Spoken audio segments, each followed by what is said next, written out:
ci jamono ji nga xam ne dañu tëj frontière bu Mali gis nañ ni daal mesures yi nga xam ne dañ ko daan jël weer ak genn wàll lu jiitu tabaski ngir nag dindi lépp lu jëm ci wàllu taxes yi ren ji dañ ko yaatal def ko ci ñaari weer mu mel ni mesures yi entré na en vigueur depuis fukki fan ak benn ci weeru mai waaye itim ba tey ginnaaw tabaski dina dem ba ñaar fukki fan ak ñeent ci weeru août lu ñu mënta di jàpp mooy xar yi daal ni ñuy duggee fi nga xam ne moo fare ci Kidira ci Bakel ci Diawara ak ci Mudéri daanaka dafa xaw a sooxe. waaw li ñuy lancer rek à l'endroit de l'État mooy blocus bi mu deñ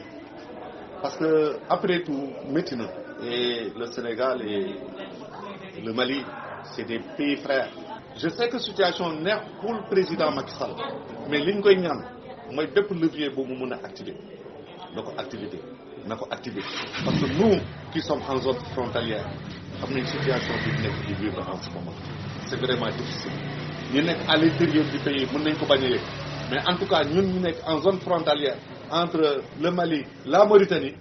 situation bi métti na te mbir la moo xam ne war nañ ko mën a dindi. ibbiwaat frontière bu Mali fekk na dañ ko teg ci anam yu officiel yu leer nañ ñu nekk na li nga xam ne moom la askan wi di ñaan ndaxte bokk na ci li nga xam ne dana jañax lépp lu jëm ci wàllu koom rawatina ci corridor bi dale ko ci Dakar ba yegg fi nga xam ne mooy ci Kidira nag am na ay apprentis maliens yoo xam ne ci jamono ji daanaka ñu ngi dund wereyaan moo xam dañuy jaay ataaya lenn ci ñoom sax am na ci koo xam ne teg nañ ko loxo ci wàllum càcc batterie oto te jafe-jafe yooyu yëpp li leen ko yóbbee mooy di wut lu ñuy dundee.